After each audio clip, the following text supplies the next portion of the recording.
Ifá siempre trae consecuencias. Muchas veces nos preguntamos por qué a las personas que actúan con alevosía y dolo hacia los demás les va tan bien. Pareciera que pueden ir por la vida dañando a los demás sin problema alguno.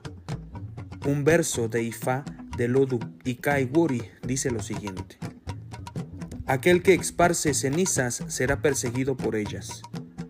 Un malhechor se arruina a sí mismo, incluso con un pequeño crimen.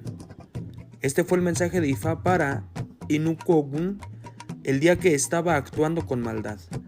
Los babalaos le advirtieron que desistiera de sus acciones, ya que todo mal volvería a él de forma devastadora.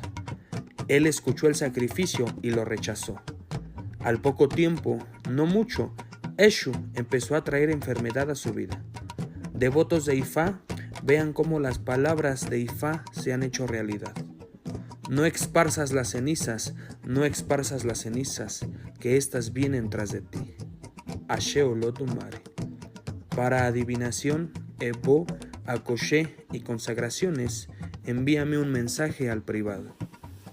Ogbo ato, Ashurigwere bofun, Paurumila.